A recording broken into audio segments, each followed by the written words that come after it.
My cousin Nate is in the Coast Guard, and he has been for over a decade. He's not the kind of guy to lie or make things up. He's one of the most straightforward people I know, real grounded and not superstitious, not into horror, just a practical guy who likes boats and order.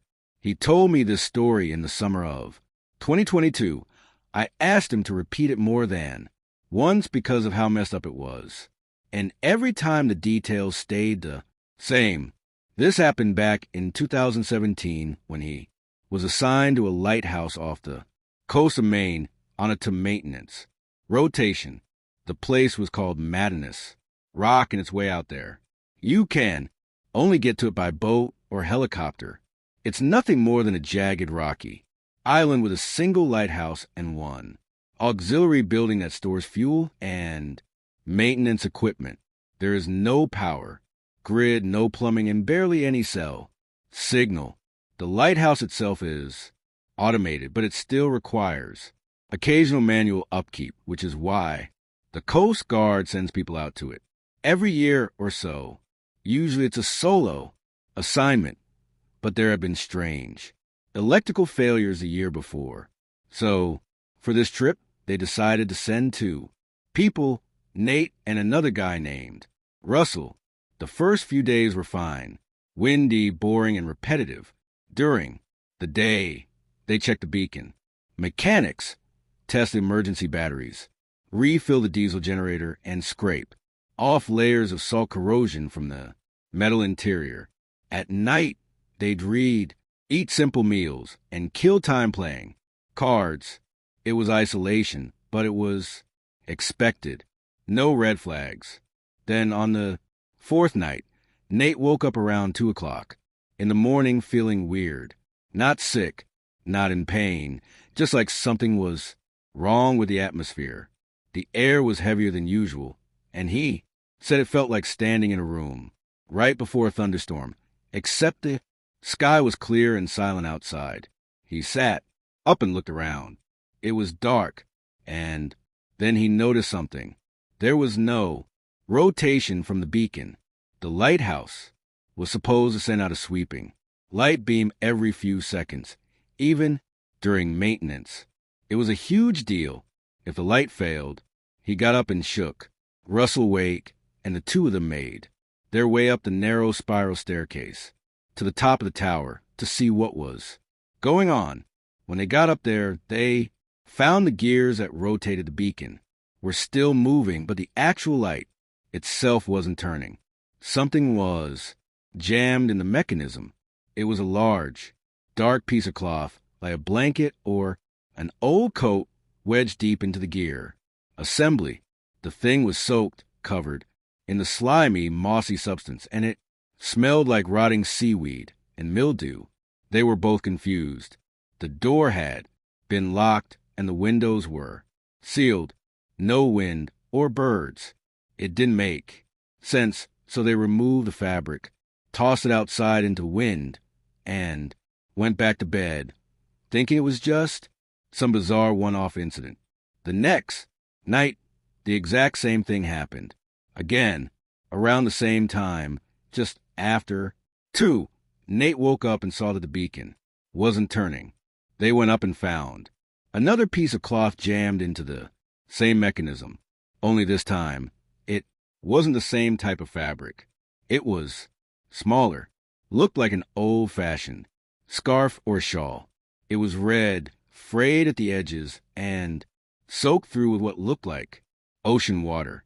It even had tiny crustaceans clinging to it, like it had just come out of the sea.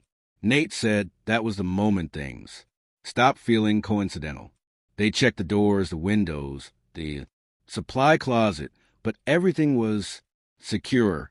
Now they were starting to wonder if someone was messing with them, or worse, if something had gotten into the lighthouse and was deliberately trying to screw with the light.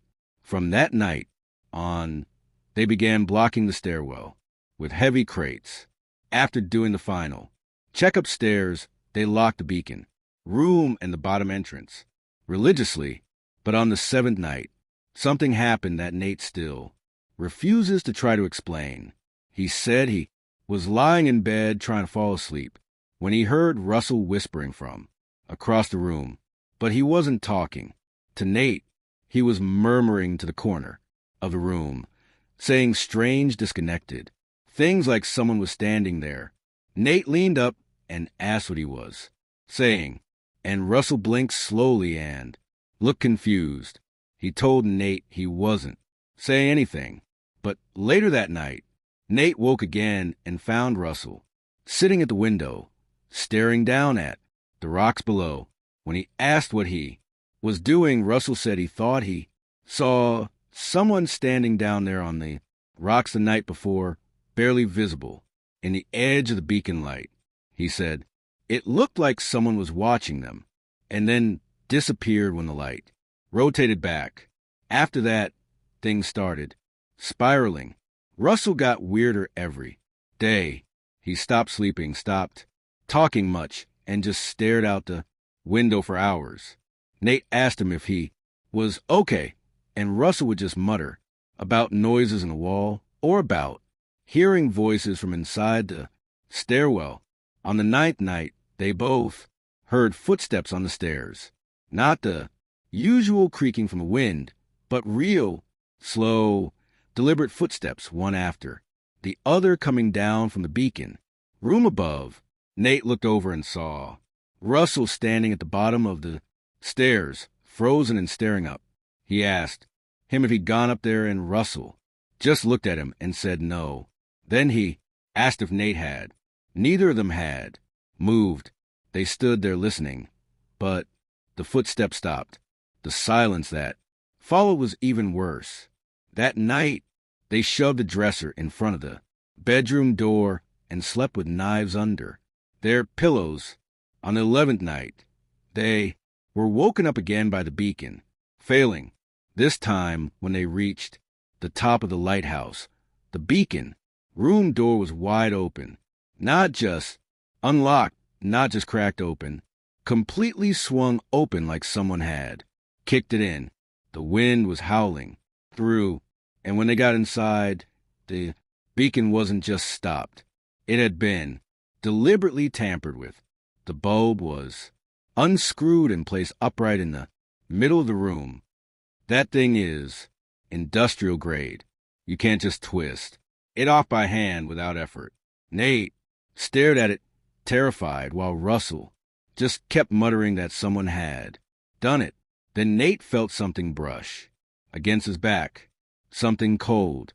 He spun around, but no one was there. Russell had gone pale. He just kept pointing at the wall, whispering that he saw a hand come out of the bricks. They ran back down the stairs and locked themselves in the bedroom. Nate didn't sleep at all. Russell started rocking back and forth in the corner, whispering to someone who wasn't there.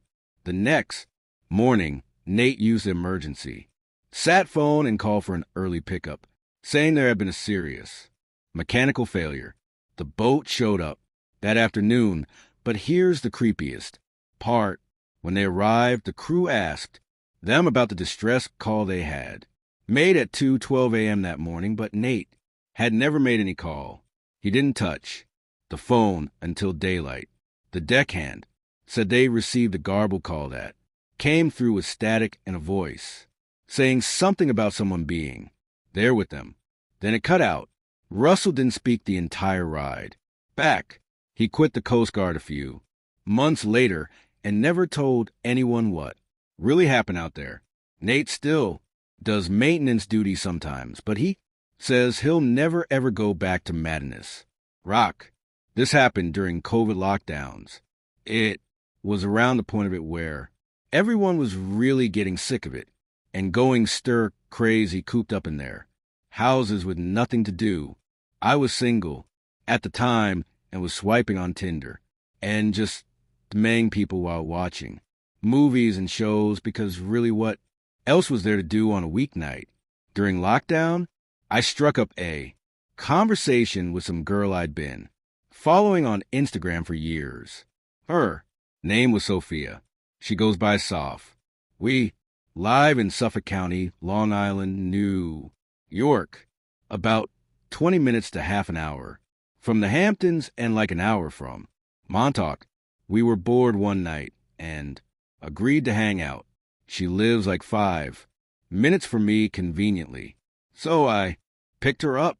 We went for a drive to a nearby park that was closed and we just drank White Claws there. I immediately got the vibe. She was a little rebellious, but like in a cool way. She was down to hop fences and trespass and do things like that. There was a mutual connection very quickly, and within less than an hour she came up with the idea of driving out to Montauk and walking the cliff walk around the lighthouse. Technically, the lighthouse grounds were closed past sunset. I think they may have been closed in general during lockdown. Not 100% sure on that, but right away I said I was down. I like adventures like that. So we finished our drinks and drove all the way out, east of Mock Point.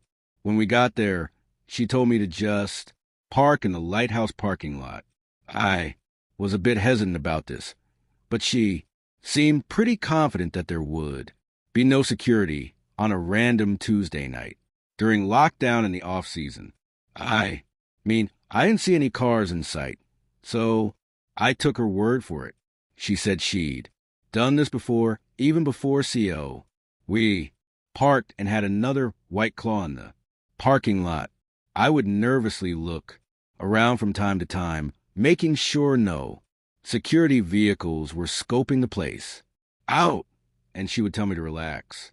We eventually started walking over to the lighthouse, seeing a lighthouse at night so closely and just staring up at it. It's so cool, but it's also a bit eerie. Can't explain it, but there's something kind of liminal about it.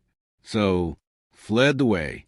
I guess it was a bit out of the way of the actual entrance, just so we wouldn't be walking directly into the light and potentially exposing ourselves. This was my first time ever at the Montauk Lighthouse. She led us straight to the cliff side behind the lighthouse that had a bunch of rocks, forming a trail of sorts called the Cliff Walk.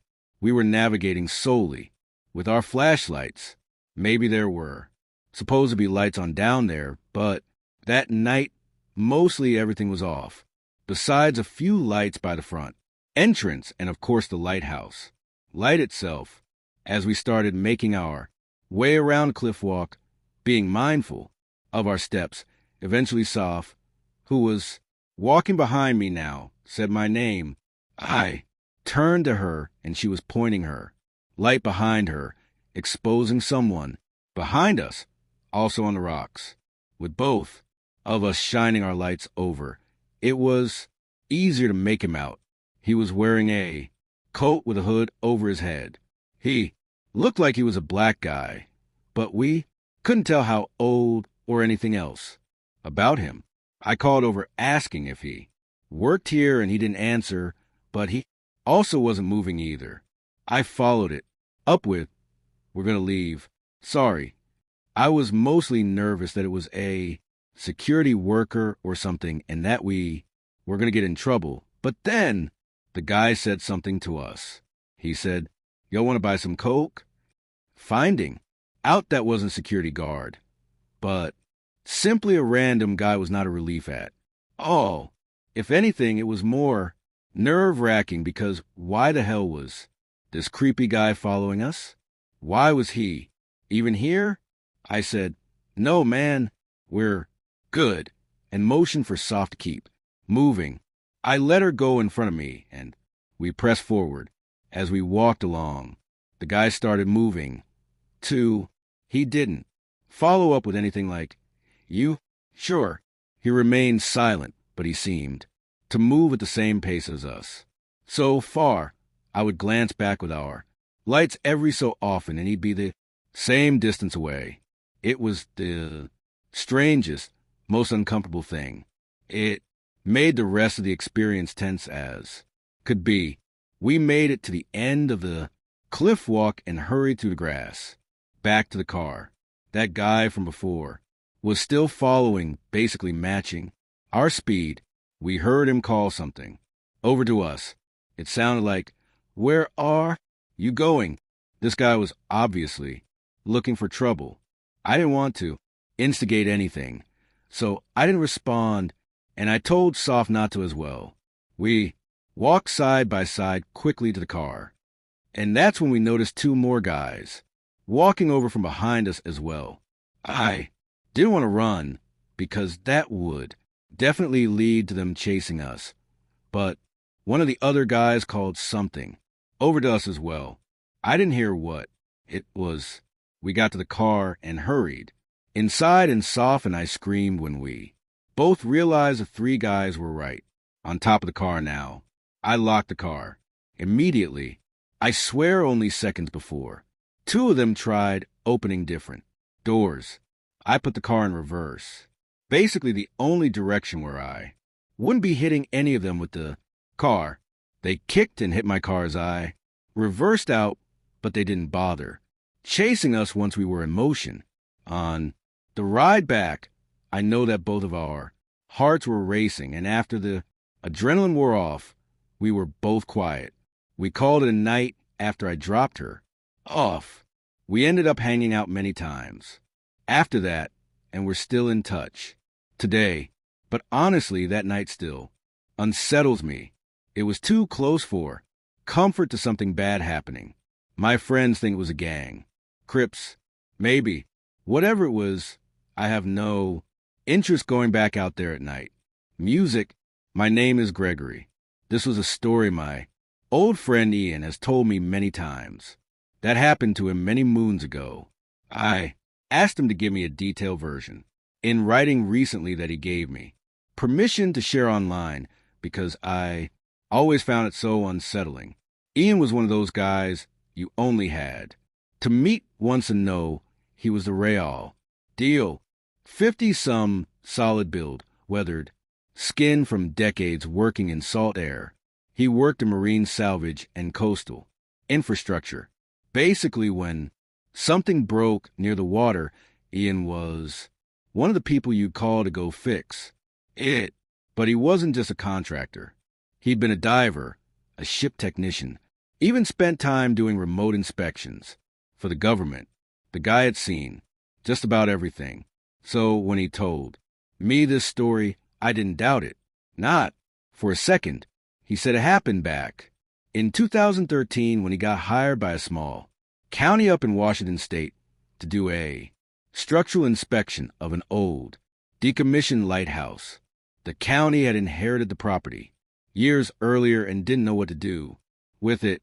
Developers wanted to tear it down.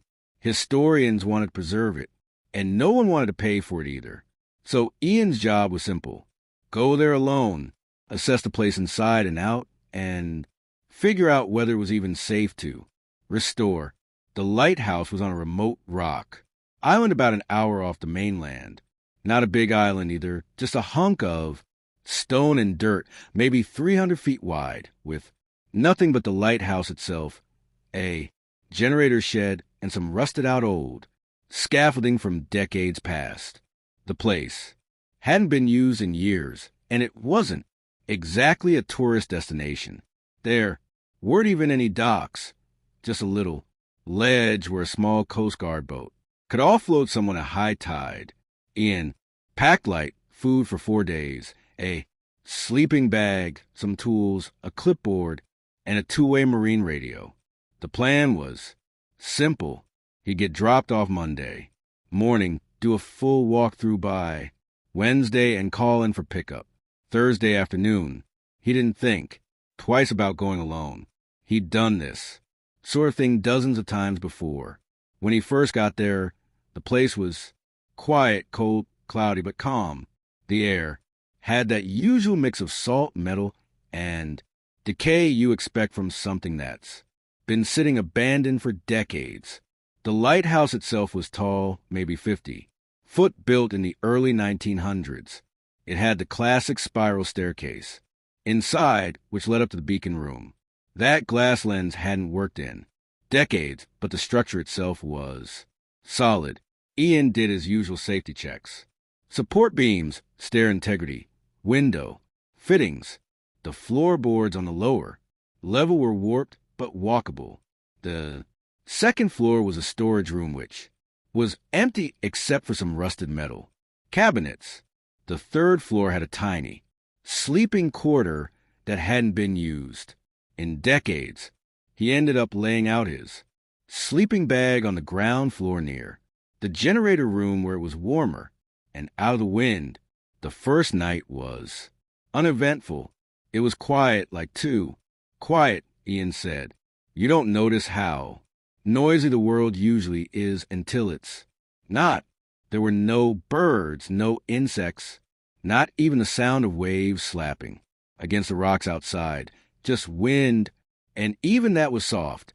On the second day, the fog rolled in thick. Ian woke up to a completely white world outside. You couldn't see more than 5 feet beyond. The window, he said, it wasn't like any fog he'd seen before. It was so dense it looked solid like a wall, but he didn't think much of it. That area got heavy. Fog often. He spent most of the day taking notes on the upper stairwell. That's when he noticed the first weird thing. Halfway up the staircase to the beacon room, there was a maintenance closet built into the wall. He tried to open it on day one, but the hinges were so corroded it wouldn't budge. But now it was open a crack. Not much, maybe an inch, but enough that you could tell it had been moved. He figured the moisture in the air had caused it to shift, but he didn't like it. The inside of the closet was pitch black, and when he pushed the door wider, he saw something. Sitting in the back corner, a wooden box, maybe the size of a lunchbox, and it was covered in a kind of damp moss, like it had been underwater recently. He didn't open it.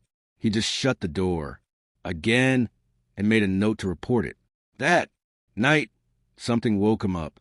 He said it wasn't a sound exactly, but more so the absence of sound, like everything had stopped. And then he heard footsteps on the metal stairs above him. At first, he thought an animal got inside, but then he realized they weren't descending. The steps were going upward. Whatever was in the tower was climbing. He turned on his flashlight and stared at the stairwell entrance, waiting, but nothing happened. Eventually, the sound stopped and the silence returned. The next day, he searched the whole place, top to bottom. He checked every room and every closet. He even climbed onto the roof, but there was nothing. No animals or anything out of the ordinary except that box. It was now sitting outside the closet, halfway into the stairwell, still covered in moss. He said he stood there for a long time, staring at it, trying to decide what to do. Eventually, he picked it up. It was heavier than he expected. The wood was bloated with moisture, but the lid didn't open. It was nailed shut. He didn't want to mess with it too much, so he left it at the base of the stairs and went outside for air. That's when he noticed something else. There were footprints in the dirt around the lighthouse. Bare footprints, not boots or shoes, but bare wet feet leading from the north side of the building toward the cliff edge and then stopping. The footprints didn't circle back. They were just 10 or 12 barefoot impressions in the mud that ended at a sheer drop into the sea. He said he stood there for a long time trying to rationalize it. Maybe someone had come ashore, but the only boat scheduled was his return ride, and that wasn't for another day. He considered using the radio to call for an early pickup, but the fog was so thick that by then they probably wouldn't even be able to navigate back. He went inside and locked every door and hatch, and then he wedged the stairwell shut with an iron pipe, and he tried to sleep. That night was worse. Around 1:30 a.m., he heard the door to the upper beacon room slam shut violently. He said the force shook dust loose from the ceiling. Then came the knocking. 3, Slow knocks on the inside wall of the tower, not the front door or window, but the wall itself, like someone standing, just inches behind the plaster, tapping, their knuckles against the brick. Ian didn't move. He lay there frozen until the sound stopped. When the sun came up, he checked everything again. The box was gone and the closet door was fully open. At this point, it was abundantly clear. He wasn't alone there, so Ian used the radio and called for immediate extraction. The fog was still heavy, but he told them it was a medical issue. They said they'd try to get a boat there within a few hours. He packed everything and waited by the landing ledge. The fog didn't clear. In fact, it apparently got thicker. He sat there for nearly 7 hours, unable to see anything more than a few feet in front of him. The sun was going down and the air had gotten cold. He heard someone walking behind him in the gravel near the base of the lighthouse, but when he turned around, there was no one there, or he simply just couldn't see who it was through the fog. He ran to the edge of the cliff and stayed there until he heard the boat horn in the distance. They pulled him out just after dark. The deckhand who helped him on board asked why he looked like he'd seen a ghost. Ian told him that the lighthouse was unsafe and should be sealed off. He filed a brief report back at the office. He said the structure was compromised and not fit for entry, but he never mentioned the footsteps or the box. He told me he didn't because he genuinely considered the possibility that he simply was losing his mind in isolation. This was around the end what Ian sent me in writing. Ian never went back to that lighthouse. He wrapped up his remaining projects that year and quietly phased himself out of field work. Within a year, he stopped taking contracts altogether, said he wanted to focus on dry land from then on. When I asked if it was because of the lighthouse, he just shrugged and said he'd seen enough out there. I pressed him just once, about what he really thought happened on that island. He looked me dead in the eye and said something that kind of stuck with me ever since. He said, some places are meant to be left alone. They just need time and silence. That was all he'd say. I tried to look into the lighthouse myself a while back, but I couldn't find much. The coordinates he'd scribbled in his notes don't point to any listed structure. The county records mention a decommissioned tower somewhere off the coast, but there's no official name and no accessible history. It's like he was never really there in the first place. And that's the part that unsettles me most. Not what Ian said, but what nobody else ever did. I don't honestly know whether I hope Ian really was just for whatever reason going crazy on that island or not.